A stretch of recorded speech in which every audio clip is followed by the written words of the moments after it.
हरियाणा में नायब सिंह सैनी मुख्यमंत्री पद की शपथ ले चुके हैं। नई सरकार का गठन हो गया है। इसके इतर हाल ही में संपन्न हुए हरियाणा विधानसभा की 20 सीटों पर फिर से चुनाव कराए जाने की मांग को लेकर सुप्रीम कोर्ट में याचिका दाखिल हुई है। पार्टी ने अदालत में याचिका दाखिल कर जल्द से जल्द सुनवाई करने की मांग की थी। हालांकि कोर्ट ने उनकी याचिका पर जल्द सुनवाई का भरोसा नहीं दिया है।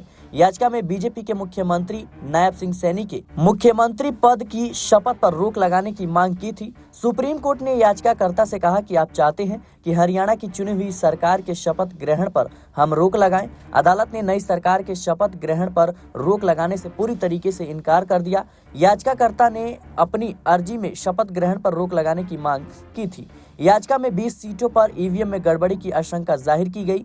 याचिका में कहा गया है कि इन विधानसभा सीटों पर ईवीएम की बैटरी 99% तक चार्ज थी, जबकि बाकी जगह बैटरियां 60 से 70% चार्ज थी।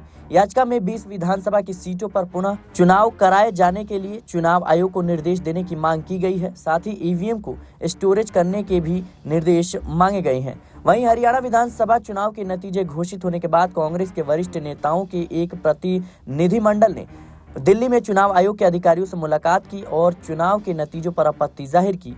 कांग्रेस के प्रतिनिधिमंडल में केसी वेणुगोपाल, जयराम रमेश, पवन खेड़ा और अजय माकन जैसे वरिष्ठ नेता शामिल हैं। बता दें कि बीजेपी ने हरियाणा विधानसभा चुनाव में 90 में से 48 सीटों पर प्रचंड बहुमत हासिल की। वहीं 10 साल से सत्ता में रही बीजेपी के खिलाफ सत्ता विरोधी लहर का फायदा उठाने में नाकाम रही कांग्रेस को 37 सीटों पर जीत मिली। फिलहाल के लिए इस रिपोर्ट में इतना ही। देश और दुनिया की तमाम खबरों के लिए बने रहे नेक्स्ट 9 पॉलिटिकल बाइट के साथ।